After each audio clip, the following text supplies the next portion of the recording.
Still living off your parents at your age? Lily, moochers like you should just disappear. This house will be ours soon anyway, sneered my 8-year-old niece, Emily, with a smug grin. My sister Anne and her husband Sam chuckled right along with her. It was obvious what kind of parenting was happening in that household. I could feel my blood simmering. My name is Lily, and I currently live in my parents' home. I used to have my own place, but I moved back to be closer to my aging parents. I love my job, and I've never really been interested in settling down. Marriage was never part of my plan. One of the biggest reasons I returned was to spend quality time with them. My father was once a professional chef. Even though he's retired now, he still cooks with skill and passion. His meals are something I truly cherish. When I lived on my own, I missed his cooking deeply, though I never told anyone that. When I came back, I made it a point to help out however I could. My mom had just stepped down from her part-time job after years of working. She was hesitant about retiring, but I encouraged her to embrace it.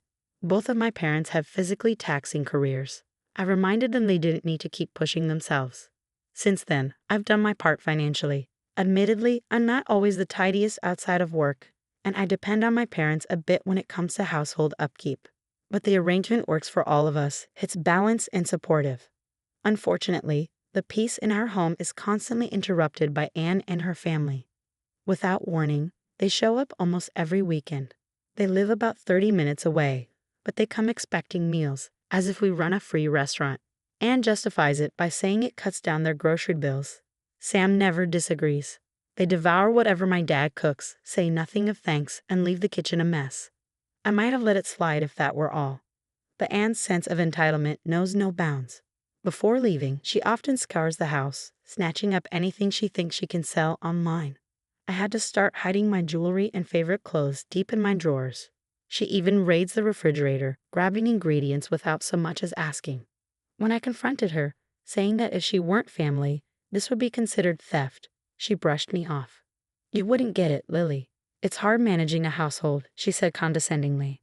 But Anne's selfishness has clearly rubbed off on Emily. "Rose, this is nasty," Emily would complain, making a face at the meals my dad lovingly prepared. Neither parent would correct her. Despite being made by a retired chef, Emily rejected the food with a wrinkle of her nose. "This is disgusting. I want cake," she demanded. And instead of disciplining her, Sam would look at me and say, "Do you have any?" All I could do was blink in disbelief. "Excuse me," I replied. Before things got tense, my dad stepped in gently, apologizing. "Sorry, Emily, we didn't make any cake today. Did you not like the meal?" Emily scowled. "It's always gross. I only like dessert. I don't want Grandpa's food." Despite the fact that they came for free food week after week, if Emily didn't like it, it seemed we had to adjust. "Mom, Dad, can you please prepare sweets and cake for Emily next time?" Sam requested casually. I couldn't believe how entitled Anne and her family had become, especially how they treated our parents like staff. But I held my tongue, not wanting to stress my elderly parents further. I felt sorry for them. As usual, after their visit, Anne and Emily took a quick lap through the house, grabbing whatever they thought was useful, and then left. It felt like they already saw this place as their own. The audacity was infuriating. Seeing my frustration, my mom quietly said, "It's my fault. I should have had cake ready. I'm sorry." Meanwhile, my dad silently scraped Emily's untouched meal into the trash. The sight tore at my heart. For the next week, I wrestled with the thought of telling Anne they needed to stop coming over. But before I could act, they showed up again, uninvited, as if it were normal. "Is dinner ready yet?" Sam asked, like he lived here. Emily frowned at the cake my mom had bought. "There aren't enough strawberries. I don't like it." Sam changed the TV channel without so much as a glance. They were behaving as if they owned the place. Later that evening, while Anne and Sam enjoyed their wine and food, Emily sat glued to her phone, still refusing to eat. "Grandpa and Grandma are so useless. I wish they'd hurry up and leave," she muttered under her breath. Then, out of nowhere, she declared brightly, "Good news, we're moving in next week." I froze. My parents looked just as blindsided as I felt. Sam added with a grin, "Yeah, we figured it's too much of a hassle to drive here every week. Living together will cut expenses, no more rent, free groceries." My parents sat in stunned silence. I finally spoke up. Hold on, that's incredibly sudden. We don't have enough space, and you're planning to move in without offering to pay for anything? That's not happening. Sam's smile vanished, but before he could reply, Emily beat him to it. Lily should just move out already, she said, placing her phone down and glaring at me. She's a freeloader. Grown-ups who live with their parents are losers. This house is going to be ours. Anne and Sam laughed quietly behind her, clearly proud of her outburst.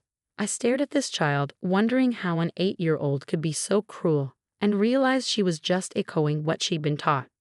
My mother tried to calm things down. Emily, don't say that. You're going to hurt Lily's feelings. I don't want to live with her, Emily snapped.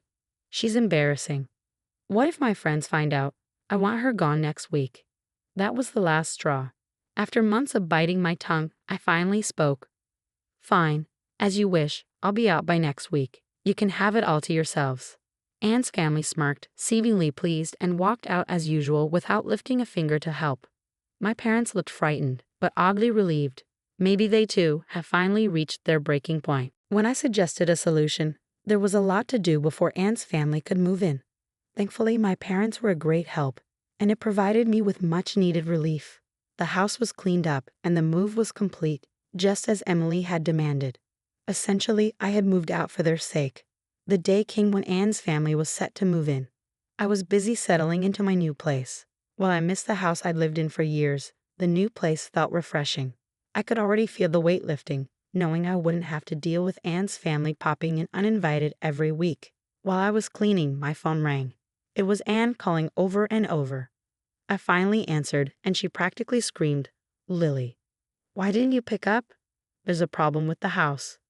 Well, it's my house now, and I've already torn it down, I replied, trying to keep my tone light. What did you do? She yelled, shocked. I could only imagine the surprise on their faces when they arrived to find the house being demolished. When I moved back to help my parents, the house was transferred to my name, and I made the decision to demolish it. It was old, and my parents agreed it was time for a change. Plus, with Anne's family wanting to move in, I thought it was the best option. Emily's comment about me being a parasite was clearly misplaced. I explained this to Anne.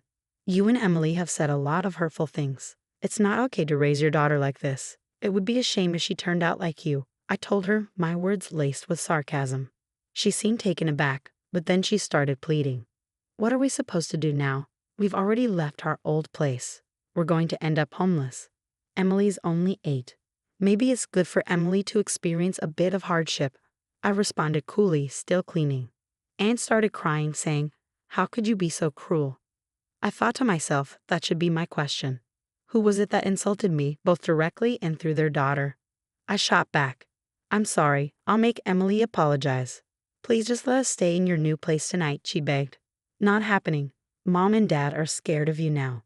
You've been nothing but negative, and our new home is just perfect. They're happy here. Please stop interfering with our peace, I replied firmly, hanging up the phone. Anne kept calling, but I ignored her. I noticed she also reached out to our parents, but they ignored her as well. Eventually, the call stopped. I guess she and her family found somewhere else to stay. A few days later, my mom told us what had happened. Anne had been sending texts to Mom. Apparently, they were now staying with Sam's parents. Sam's mom is very strict about manners, and Anne clearly isn't happy living under such a rigid roof. Emily, who had been spoiled, was having a hard time adjusting to the new environment. In a way, I think it's good for her. She was headed down a bad path, and this might help her grow into a more disciplined person. Tough on her now, but maybe a better future. It turned out Anne and Sam were in worse financial trouble than we knew. Sam had a gambling problem and often wasted money on bets. Anne didn't stop him, she even joined him sometimes. They had racked up a lot of debt, and that's why they wanted to live with our parents. I couldn't believe their audacity. Sam eventually left Sam's parents' house, but no one really knows where he went. He left a note saying, I'm leaving. Don't look for me. The police treated it like he left voluntarily, likely due to debt collectors chasing him. He's now working multiple jobs just to survive. Anne continues to text Mom daily, asking for help, but Mom has made it clear she won't be giving in. We raised her that way, but this is a necessary trial for her, Mom said. Interestingly, our parents and Sam's parents are on good terms. When Mom apologized to Sam's mom for the trouble caused by Anne and Emily, Sam's mom just laughed and said, "These kids are a real challenge, but they're worth teaching. Don't worry about Anne. I'll make sure to give her and Emily a good education." At this point, my parents and I are relieved to have cut ties with Anne's family. We no longer live in constant dread of their uninvited visits. Dad, who had lost some confidence in his cooking after Emily's harsh comments, is now back to his old self, proudly cooking meals for us in the new kitchen. Every time I tell him his food is delicious, he gets more excited to cook. Mom, who used to get exhausted when Anne's family came over, is now enjoying life again. She's joined a local art club and resumed her passion for watercolor painting. It's been great seeing her get back to what she loves, and she's now going to the park to sketch. We're looking forward to the upcoming exhibition by the art club, and we plan to attend. It's nice to see my mom thriving again. As for me, life is busy but peaceful. I'm still doing the work I love, and with Anne and her family no longer around, I feel a huge weight lifted off my shoulders. I didn't realize how much stress they were causing me until it was gone. Now I feel free to enjoy life again. My parents are aging, but they're happy and healthy. I know I'll be there for them when they need care, and our new home is well equipped to make caregiving easier. Lily, thanks to you, we're so happy, Mom says all the time. Dad always adds a warm smile and a thank you as well. I moved back home for them, but seeing them so content is the real reward. I want to continue living this calm, fulfilling life and make sure we stay happy together. Thanks for reading, and I hope to see you again soon. Stay tuned for the next update. 2 seconds.